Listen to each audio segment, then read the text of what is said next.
바람 부는 제주는 많은 것을 생각하게 한다. 고독, 불안, 기다림, 하안 등. 제주는 바람으로부터 그 역사가 시작된다. 화가는 제주를 이렇게 말했습니다. 그리고 그의 그림 속에 바람 부는 제주를 담았습니다. 그의 그림 속에는 바다와 바람과 조랑말, 가장 제주도다운 것들이 끊임없이 담겨져 있습니다. 하지만 제주도를 한 번도 와보지 않은 이국의 사람들도 그의 그림 속에서 다른 무언가를 발견한 모양입니다. 피부색도 다르고 언어도 통하지 않지만 그 모든 것을 넘어서서 가슴을 울리는 무언가를 말이죠. 과연 그것은 어떤 느낌이었을까요? 이제부터 변시지 화백의 그림을 만나보겠습니다.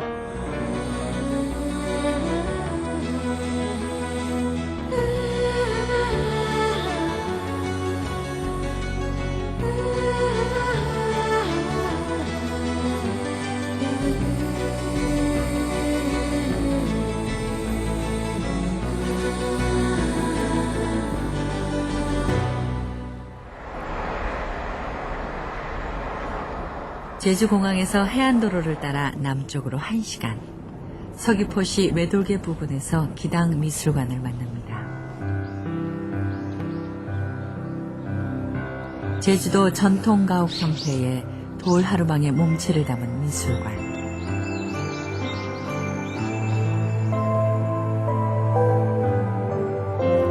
창 너머 대나무가 전하는 바람소리 속에서 우선 1층에 전시된 한국의 추상화 50여 점을 감상합니다.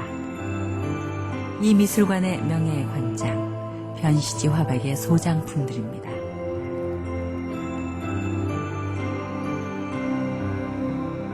그림을 다 보고 난 뒤 2층 전시실로 올라가면 사람들은 비로소 제주도를 다시 만납니다.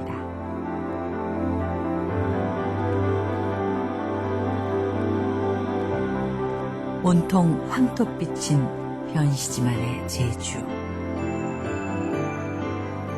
색채감이라든가 이런 부분이 화려하지 않고 단순하면서도 한눈에 이렇게 작품의 어떤 거라는 걸 알 수 있다는 거. 그게 딱 메시지가 오는 것 같아요. 어떤 많은 컬러를 쓰지 않으면서도 어떤 또 적은 성 같고 아주 그냥 그 많은 코드를 표현을 해주는 것 같아요.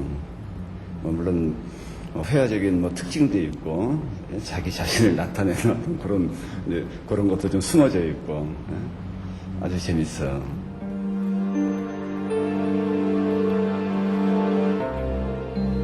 그것은 하나의 발견입니다.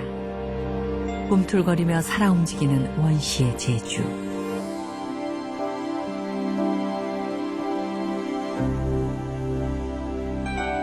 얼핏 그림들은 비슷비슷합니다. 조랑말과 사람이 있고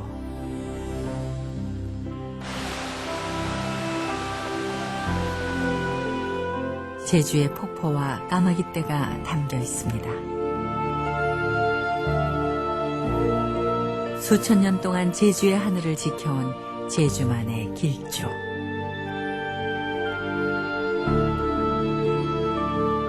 그림 속에서 시간은 사라집니다.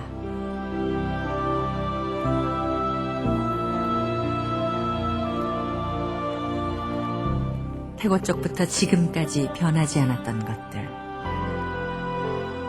물상의 한가운데 존재하는 본질들.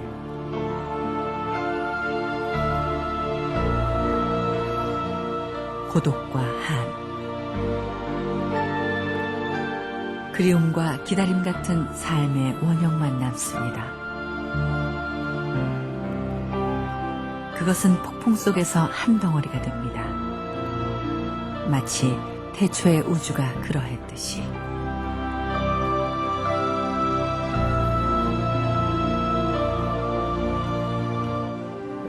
이 제주도의 그 자연과 그 풍경을 그냥 그 밝은 남국적인 낭만적 색채로만 보려는 사람하고는 다르게 예술가적인 어떤 그 심의적 또는 그 다음에 그 정서를 그렇게 강조한달지 뭐 이런 그런 측면으로 그리는데 그거는 바로 이 변시지의 창조성입니다. 좀 거창히 말하면 인간 존재에 대한 어떤 연민, 고독감 이런 것들을 그 심미적으로 드러내는데 하나의 도구일 뿐이지 제주라고 하는 풍광은 이 양반의 사사의 그 소재적인 차원이기 때문에 단순한 로컬리즘으로 뭐 분류되거나 제주 풍경화가로 불러지는 것은 아니라고 보는 거죠. 저는. 미술대학이 아닌 국문학과의 교수 서정택 교수는 미술 애호가입니다.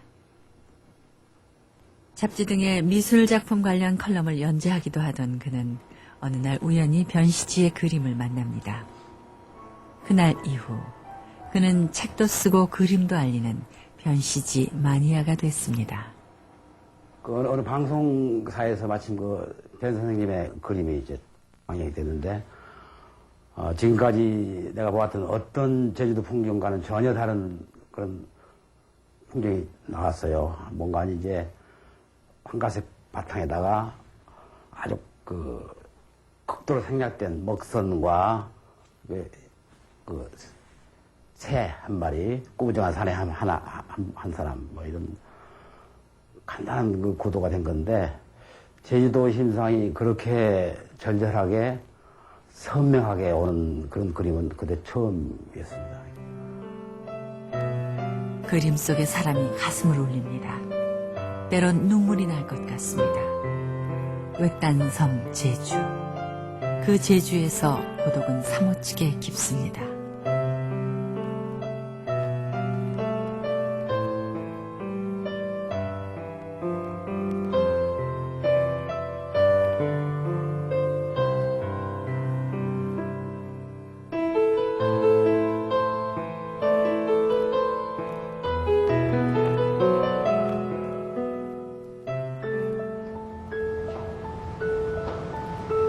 화가 변시지. 사람들은 그를 잘 알지 못합니다. 80평생의 절반을 제주에 살면서 그는 애써 중앙화단의 인맥을 쌓지도 않았고 또 국내에 유명한 공모전의 출품에 이름을 얻지도 않았습니다. 그림을 그리는 사람들 사이에서조차 제주도를 그리는 향토 작가로 알려져 있는 변시지. 하지만 그는 16살의 나이에 미술 공부를 시작했고 23세 일본 화단을 놀라게 했던 한국의 촉망받던 화가였습니다. 그런 그가 왜 그 화려한 일본의 명성을 뒤로하고 한국으로 돌아왔을까요? 그리고 왜 하필이면 이곳 제주에서 그토록 오랜 시간 동안 그림을 그렸을까요?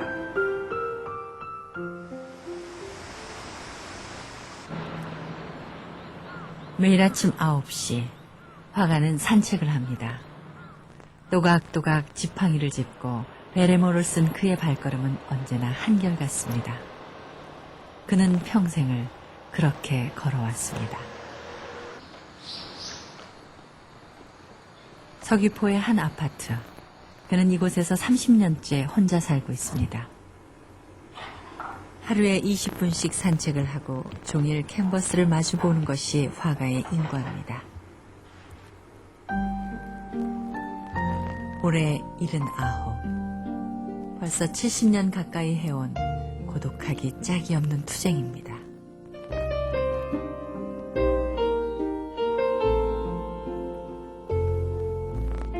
제주는 그의 고향입니다.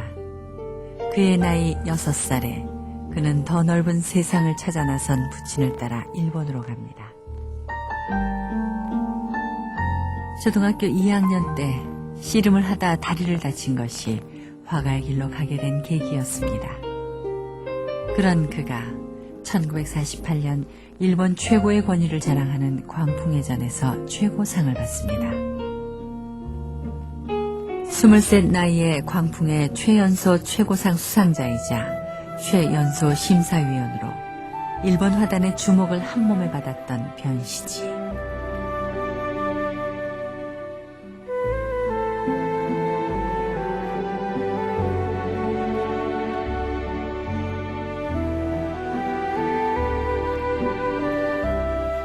하지만 그의 성공이 빛날수록 다른 한편의 목소리도 컸습니다. 그는 우리와는 핏줄이 다른 사람이다. 1957년 그는 결국 영구 귀국을 결심합니다. 믿질 않아요. 예, 그런 나이, 젊은 나이로 광풍에서 최고상 받을 일도 없고, 더군다나 회원이 되기는 어렵다. 그래서 이제, 내 몰래 뒤에서는 가짜다 하는 자기네끼리 그런 소문이 돌았는데, 결혼도 하고 정착을 했지만 그가 설 자리는 없었습니다. 그는 일과처럼 갓 개방된 비원을 찾습니다.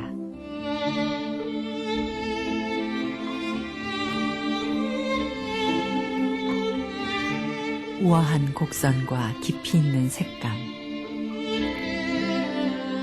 그 속에 일본에선 없었던 한국의 아름다움이 있었습니다. 이른바 비원파. 그것이 한국에서 얻은 그의 첫 이름이었습니다. 그래서 이 서양어를 하되 이 서양어를 어떻게 한국적이고 전통적인 것으로 소화해낼 수 있을까에 대한 고민이 유화의 기름기를 지워버리고 꼬독꼬독하게 해서 쓰는 박수근 같은 그림으로 나오고, 한편으로는 서양어를 통해서 조선시대 백자를 그리거나 또는 뭐 사군자 같은 유형의 그림들이 그린다는 식으로 나온 것이 저로서는 당대의 서양어의 큰 흐름이라고 생각되고요. 그것이 5, 60년대도 역시 연결이 돼서 도상봉이라든가 또 변시주 화백 같은 경우가 이렇게 항아리 그림, 또 고가구, 고건물 같은 것들을 즐겨 그리면서 서양화를 하되 매우 한국적이고 전통적인 의미의 서양화를 한다. 하지만 그는 다시 제주로 향합니다. 비원의 그림은 일본에서 비싼 값에 팔려나갔지만 여전히 자신의 그림은 아니었습니다.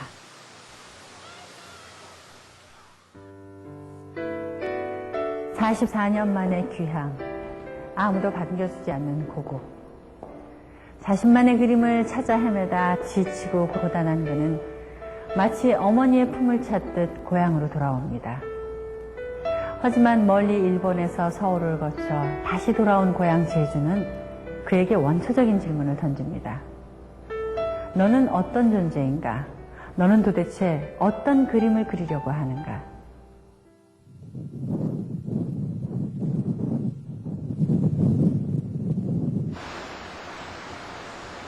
고향. 44년 만에 만난 그리운 풍광들. 하지만 그 속에서도 그림은 우러나지 않았습니다.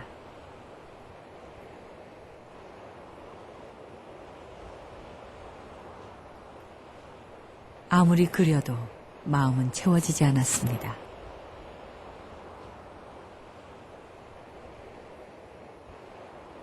그는 제주에 떠있는 또 하나의 외딴 섬이었습니다.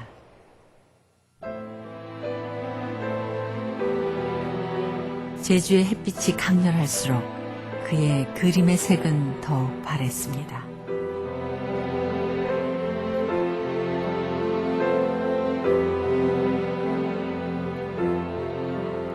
절대 고독. 그 속에서 자기의 예술을 찾지 못하는 화가는 모든 것을 버리기로 작정합니다. 가족들하고 떨어져서 뭔가 해보겠다고, 창출을 해보겠다고 해서 애는 써보는데 그림은 되지도 않고, 그래서 이제 매일 술이나 마시면서 고민을 많이 했죠.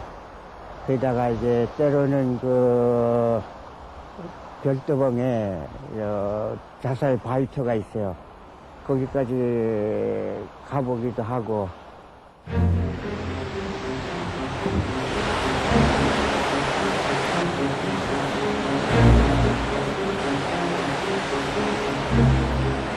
벼랑 끝.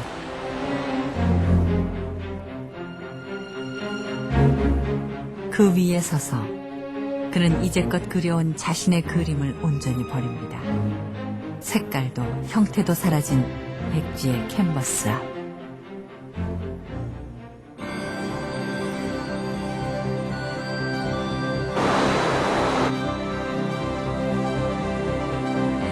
그 위에 그는 다시 그림을 시작합니다.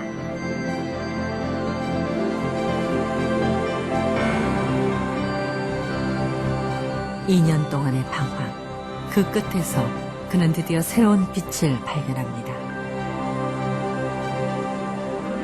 변시지의 제주화. 제주도는 그의 붓끝에서 새로운 생명을 얻습니다. 땅도 하늘도 색깔은 모두 황토빛으로 변하고 형태는 끝없이 단순해집니다. 육지나 일본하고 다르거든, 그 빛이.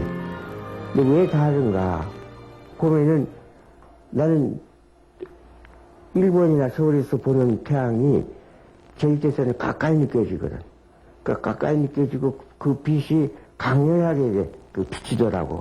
비치다 보면은 그 하얀 것도 하얗다 못해도 누렇게 보인. 이렇게 그려도 그리면 안 되고 저렇게 그려도 안 되고 뭔가 교과서가 있는 것도 아니고 안 되니까. 그래서 그런 빛을 봤단 말이야. 그러니까 이제 그 수많은 아름다운 색을 다 버리고 그게 검정색으로 그냥 선 하나 붙고 마는. 바람 속에서 하늘과 바다와 사람은 한 덩어리가 됩니다.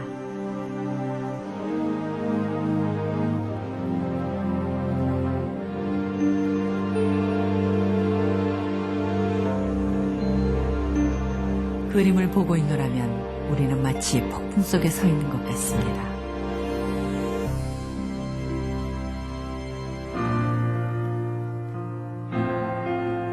늘 보던 까마귀는 새가 아니고 나무는 그저 나무가 아닙니다. 그림 한 조각 속엔 화가의 마음이 담겼습니다.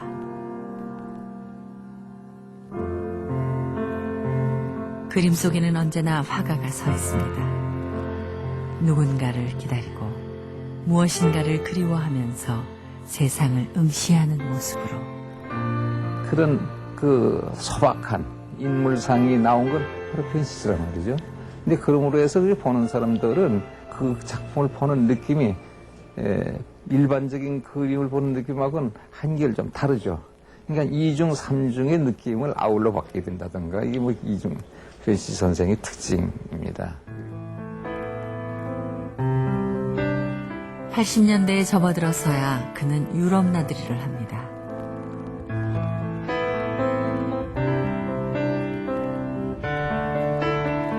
하지만 81년 한 달간의 여행에서 담아온 유럽의 풍광도 제주와 크게 다르지 않습니다. 공간은 달라도 인간의 삶과 아름다움의 본질은 같기 때문입니다.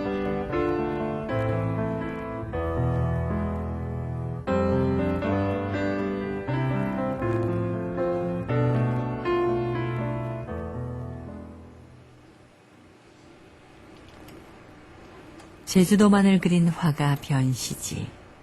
하지만 그의 그림은 외국의 예술 감상 인터넷 사이트나 미술교육 사이트에 이름을 올린 몇 안 되는 한국 화가 중 한 명입니다.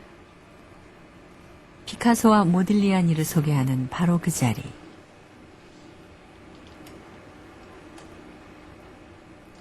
그 대가들 사이에 변시지는 한국의 화가로 소개되어 있습니다. 아마 이국 땅의 그들도 변시지의 그림 속에 담긴 존재의 외로움을 함께 느낀 모양입니다. 변시지 화백에서는 바로 그러한 전통화, 즉 문인화 세계가 보여주는 선비적인 세계, 그와 동시에 인간과 우주, 자연의 어떤 합의적인 그 세계, 이런 것들을 아주 압축적으로 명징하게 떠내고 있기 때문에 단순히 제주 풍광에 머무는 것이 아니라 한국인들이라면 누구나 다 익숙하게 보았었던 도상에 상당히 이렇게 친숙하게 끌리는 그 매력이 있다고 생각합니다. 이것은 곧바로 전 세계적으로 다른 나라 사람들에게도 매우 동양적이고 한국적인 어떤 모티브로 다가옴과 동시에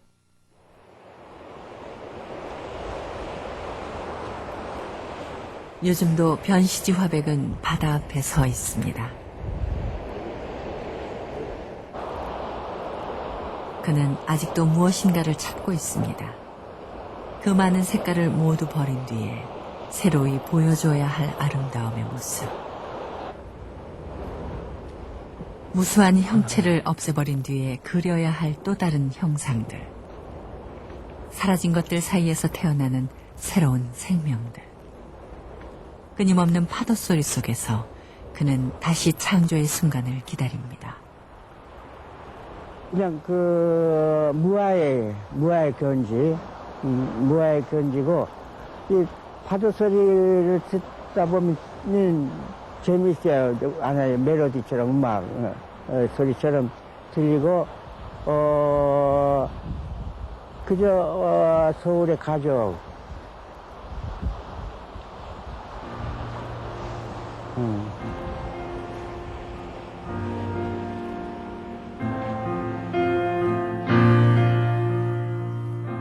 28년의 세월에 외로움은 더 깊어졌습니다. 요즘은 그림을 그리는 날보다 들여다보기만 하는 날이 많습니다. 달라지기 위해서는 반성을 해야 하고 반성하려면 되돌아봐야 한다는 그의 신조 때문입니다. 나는 아직 희망이 가지고 있어요, 나는 아직 희망을 가지고 있다고. 뭔가 뉘우침을, 있을 것이다. 또 한 번. 그런 희망을 가지고 있지만은, 그것이 또 몇 년 걸릴지 모르지만은, 뉘우치면은, 한 폭만 남겨도 되지 않아요? 많이 안 남겨. 사람을 꼭 함께 그리고, 고통 속에서 기다릴 줄 아는 사람. 벼랑 끝까지도 스스로를 몰아붙일 수 있는 사람. 그래서 누군가의 마음을 움직일 수 있는 사람. 예술가는 그런 사람인지도 모릅니다. 화가 변시지. 그는 아직도 희망을 이야기합니다. 그의 예술은 그래서 이렇게 살아있는지도 모르겠습니다.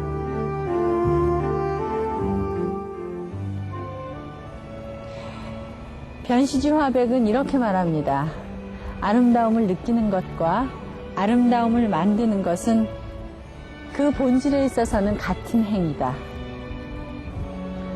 아름다운 작품을 가슴에 품는다는 것은 한편의 예술 작품을 만드는 것과 같다는 얘기겠죠. 전 오늘 이곳 제주도에서 왜 하늘빛은 황토빛으로 빛나고 또 왜 하늘과 땅은 한 곳에 어우러져 있는지 생각해 봤습니다. 변시지 화백의 말에 따른다면 저도 이곳 제주도에서 여러분과 함께 한 편의 작품을 창조해낸 건 아닐까요? 미술관 가는 길 다음 주에 뵙겠습니다.